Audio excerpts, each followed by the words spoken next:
Hey baseball fans, Brendan Howe here with a couple of very special guests for an exclusive interview today. We have the manager of the Lexington Counterclocks over here all the way to my left, Lyons. We also have the pitching coach for our High Point Rockers, Frank Viola.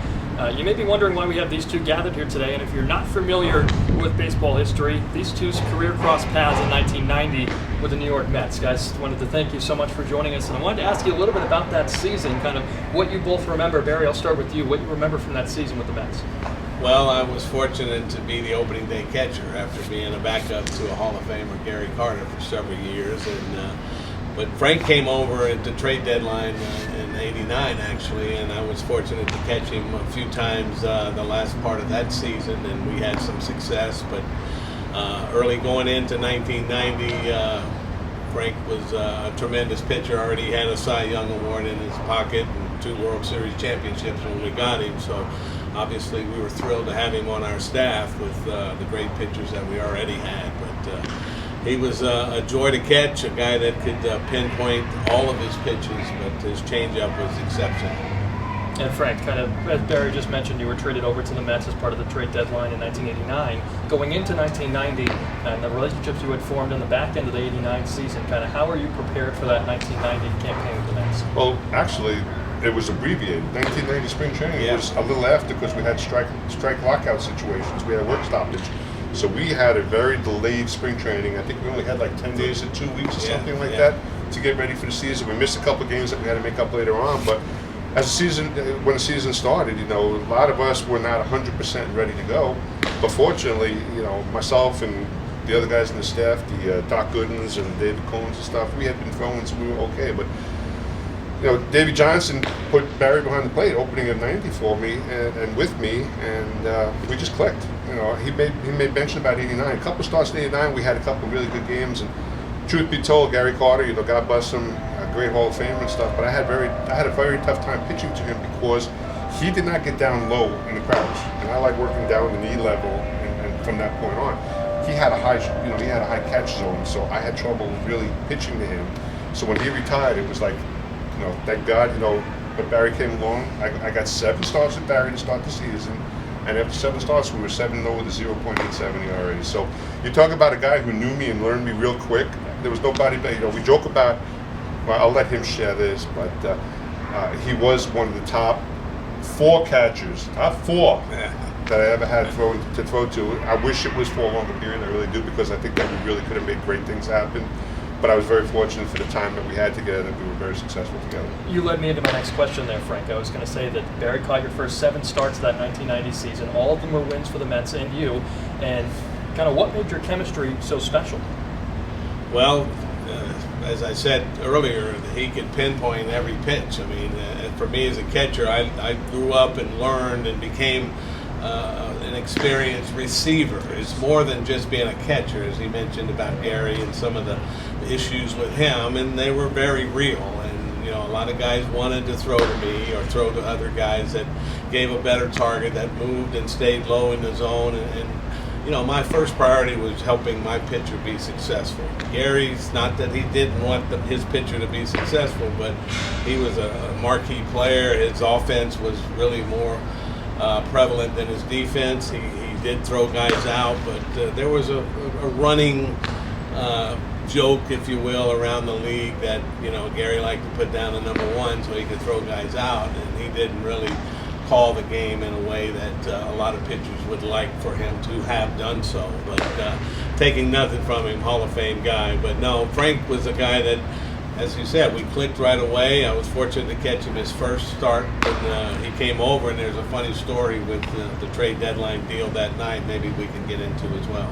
Well, I'd love to hear it. Well, we were in St. Louis, and the trade deadline, July 31st, and I get a call in my room about 11:30, 11:45 at midnight, and normally I wasn't in my room, but somehow Joe McIlvain, our GM, called my room, of all rooms. This is pre-cell phone days, so I happened to be in the room and happened to answer the phone, and he said, Barry, do you happen to know where Rick Aguilera might be? And I said, Joe, I think I do. And there was the Adams Mark Bar across the street from the hotel in St. Louis, and I knew right where he would be. And he said, well, could you go get him and let him know that I need to speak with him? And So I did. I walked across the street, got Rick, and told him Joe McElvain wanted to speak to him. And within 30 minutes, we found out that we had acquired Frank in a trade, and Aggie was one of the people that were traded for Frank. That's a fantastic story. It is fantastic. Frank, what do you remember from that night? The trade deadline? Yes. I was in New York. We had a day off on Monday, and we were playing a doubleheader against the Yankees on Tuesday, and I was supposed to pitch the first game in the doubleheader. So, remember Rusty's place? Yeah, the Rip place? The Rip on 73rd. I took a friend of mine, I don't know if you ever, his name is a shot doctor now, but his name was Mike Joseph. He was a friend of Tom Kelly's, was a manager. He was a clubhouse kid, basically. He had made the trip to New York, so on Sunday night, or Sunday afternoon, we went over to Rusty's, had a nice lunch, and went home that night and went back to my room, and I knew something was in the air because I knew I was going to be traded. I didn't know where I was going to be traded, but I knew I was going to be traded because of my contract situation and some other stuff. Anyway, around 10 to 12, I called my wife. I'm still here, the deadline's in 10 minutes. I might not be traded. And as soon as I hung up with my wife, I get a phone call from Andy McPhail, who was a Twins GM, and said, we just traded it to the New York Mets. They want you in St. Louis. Blah, blah, blah. And, it ended up being for Aguilera, Kevin Tapani, and a few other guys. So I flew out to St. Louis, got there Monday, and then on Tuesday, David Cohn was supposed to pitch, or I think Tuesday, Wednesday, whatever it was, but Coney was supposed to pitch. They pushed him back a day to keep me on my regular day, which was really nice of them. And I think you caught me a very opening game. And we beat St. Louis 3-2. I think it went 7 innings. So it was a great situation. I loved Minnesota. I loved my time in Minnesota, but the short time I was in New York, it was great because it was a team I rooted for as a kid, but it was frustrating because we should have been so much better than what we were. But, that's baseball. That's sometimes how the cookie crumbles. And I wanted to transition kind of from your playing days now into your coaching careers. Barry, obviously a manager with Lexington. Frank, your pitching coach here at High Point. And you guys have been around baseball a long time, your whole lives. And the game has evolved since you guys have played to now.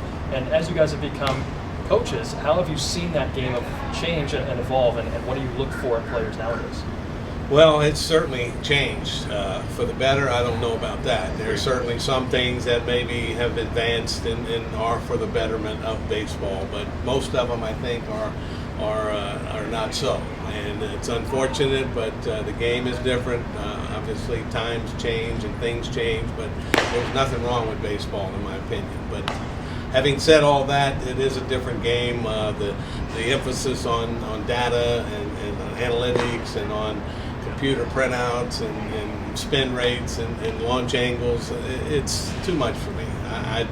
I wouldn't be back in it if I was back in affiliated ball, having to go through all the things that these guys. Frank has been there, and he was in there on the sort of the beginning of that type of administration and the way they run the operation.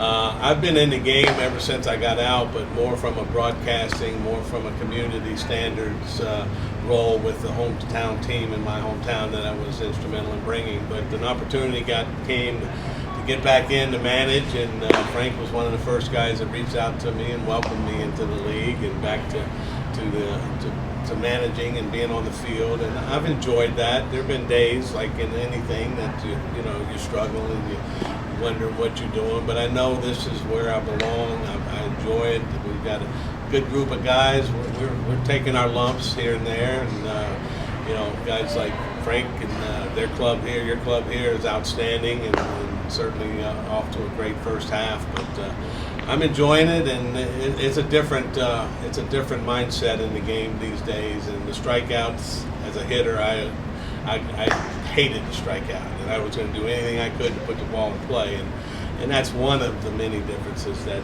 we see. Frank, what would you say on the pitching side of things as you watch this new generation of players come in and through the Atlantic League and try and work their way back to affiliated ball? Well, still in the same breath, it's the same thing Barry was just saying. It's the analytics are overboard. They go overboard. There's a place for it, but a smaller place. The thing that I think that I want to follow up with what Barry said is Barry's a catcher. He sees everything, bird's eye view from behind the plate. He's seen it all. As a pitcher for 15 innings in major, I've seen it all. I know what his spin rate is without an analytics or without a piece of paper telling me who's got a good one, who's got a bad one. I mean, he could see the same thing as far as being able to see command, all that stuff that analytics doesn't take into consideration. So, it's frustrating for us older guys because they're kind of running this out for the newer, geekier type guys, if I may, but they have to find a happy medium going forward where they get some old school and some new school and integrate it together and get both minds. I think that's when you have the baseball where it belongs again. But the thing I want to say about Barry too is, you know, he's a very humble human being ever since I met him. But I think being in this situation now, where when he gets his feet wet and he starts to be able to know what kind of player he wants to bring here, the players are going to come to him because A, he knows the game. 2, he's a wonderful person. And the kids are going to respect him. And when you respect your manager, when you respect the coaches, similar to what we have with Jamie, people come here because they know there's no BS to Jamie. Yeah. He's the same way. But he's new to the league, and he's going to have to probably take his lumps a little bit, as he said, to form the team. But watch out for him second half of the year, next year, third year. I don't want to play against him, I promise you, because he's going to have some players out there. Absolutely, and you guys have had some good battles already this year, Yeah. a couple of times. And so one more thing I wanted to ask you guys about before I let you guys go. The pitch clock has been a new addition to baseball the last several years. I wanted to get your opinions on it as a pitcher and a catcher. How would you guys have handled it, and do you like the addition to the game? I've seen it in Double-A in Biloxi Shuckers, my hometown team, where I'm an ambassador and do some broadcasting over the last 5-6 years. So I've seen it implemented, and I've liked it. At first, I was adamant against it, but I've seen it work.